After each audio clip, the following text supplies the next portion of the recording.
नमस्कार। आज हम ईरान इजराइल संघर्ष पर थोड़ी गहराई से बात कर रहे हैं। खास तौर पर जो 23 जून 2025 तक हुआ है। हमारे पास कई समाचार रिपोर्ट और विश्लेषण है और मकसद है ये समझना कि ये तनाव कैसे बढ़ा, मुख्य घटनाएं क्या रहीं और इनके असर क्या हो सकते हैं। ऐसा लगता है कि ये संघर्ष अब प्रॉक्सी यानी आप जानते हैं छद्म युद्ध से आगे बढ़ गया है। अब सीधा टकराव दिख रहा है और सबसे ताज़ा बात है अमेरिका का सीधा दखल, ऑपरेशन मिडनाइट हैमर। तो चलिए कोशिश करते हैं इसे समझने की। तो 22 जून को अमेरिका ने ऑपरेशन मिडनाइट हैमर शुरू किया।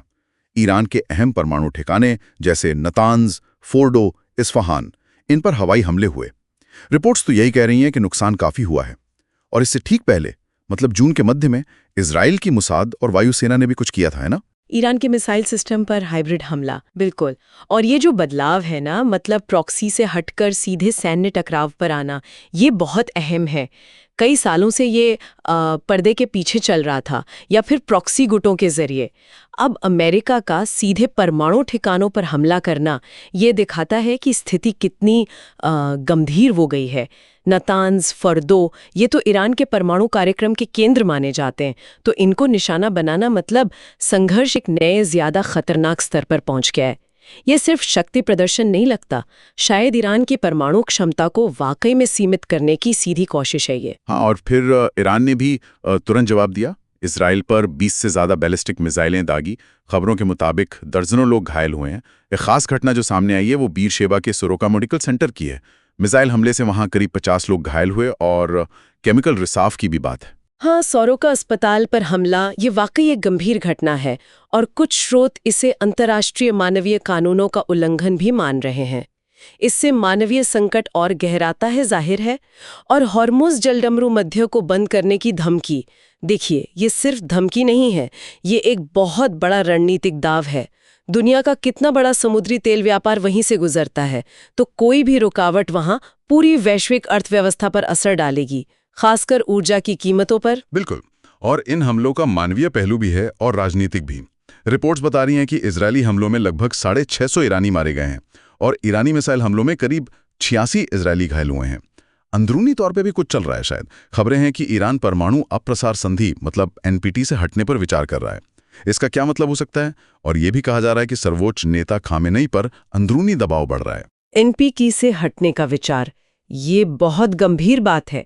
अगर ऐसा होता है तो इसका मतलब होगा कि ईरान आधिकारिक तौर पर परमाणु हथियार बनाने की राह पर है। ये पूरे मध्य पूर्व के शक्ति संतुलन को ही बदल देगा। ये सिर्फ बयान नहीं, ये एक बड़ा भू राजनीतिक संकेत होगा। जहां तक अंदरूनी दबाव की बात है तो ये संघर्ष सिर्फ बाहरी नहीं है। 1979 की क्रांति के बाद से ही ये तनाव चला आ रहा है ना? पहले प्रॉक्सी थे, हिजबुल्लाह, हमास, फिर स्टक्सनेट जैसे साइबर हमले हुए और फिर अप्रैल और अक्टूबर 2024 में सीधे हमले भी हुए।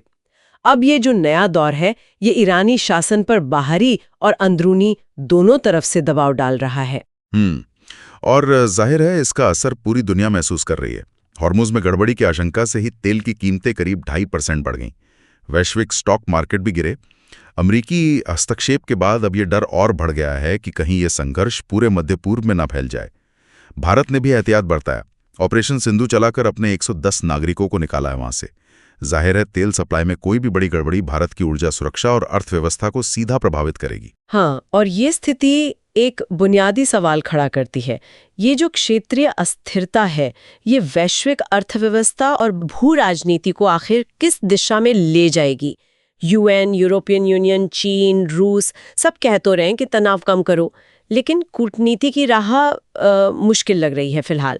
अगर ये क्वेश्चन नाकाम रही तो एक बड़े क्षेत्रीय युद्ध का खतरा है और उसके नतीजे में वैश्विक ऊर्जा संकट भी आ सकता है।